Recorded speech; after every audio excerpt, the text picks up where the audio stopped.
I just finished. I went upstairs with my mother-in-law, and I just finished watching a show. It was on Bounce TV. You know, where they show a whole bunch of ghetto stuff. They like to. It should just be called like irresponsible black people. Unfortunately, I mean, I hate saying it like that, but there was a lady on there who had a daughter, and the daughter was kind of the daughter I think was a stud. The daughter had a bow tie and like a men's suit on, and the daughter was maybe 21, 22 years old. And anyway, this lady basically was trying to figure out who the father of her 22, 23-year-old daughter was. And basically the lady says, Your Honor, when I was in college, I was sleeping with three different men, and I tested the other two. And now there's like this guy, I think he's the father of my child. So her daughter, who's had a rough life, who doesn't never knew who her father was, is eager to find out who her father is. And the guy says, he says, well, Your Honor, I know I'm not the father. And they're like, Well, how do you know? She's tested two other men, and you're the only one that hasn't been tested. So, of course, you have to be the father by deduction. And he said, Your Honor, I have an exhibit to prove that I'm not the father.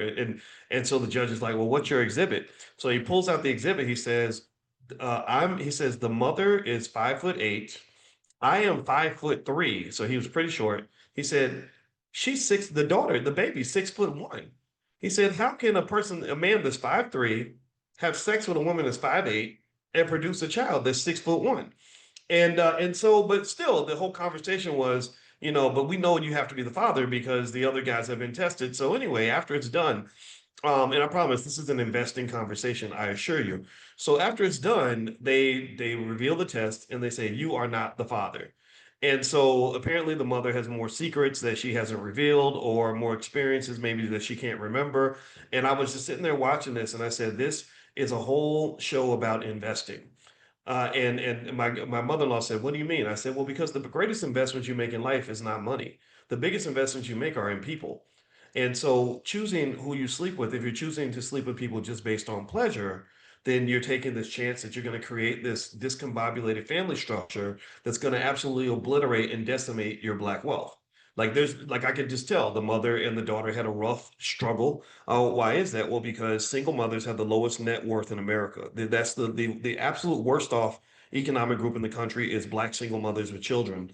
And then also just not having help is big, and also having all this confusion and chaos, and the daughter's crying and she's mad at her mother and sad, like, Mama, what were you doing? Like, why didn't you proactively think in a financially conscious way? Financial consciousness, thinking ahead, that's what consciousness is. Think about who you're going to share your seed with. That's the most powerful, one of the most valuable things that you own.